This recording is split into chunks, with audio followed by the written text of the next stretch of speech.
ద్వారకామాయి బాబా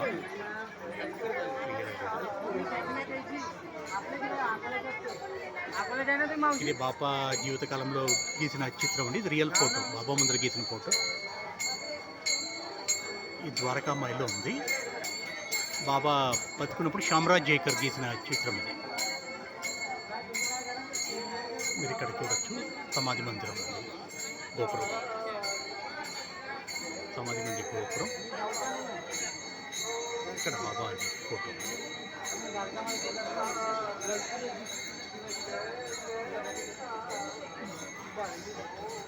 సమాధి మందిర గోపురం, ద్వారకామాయి.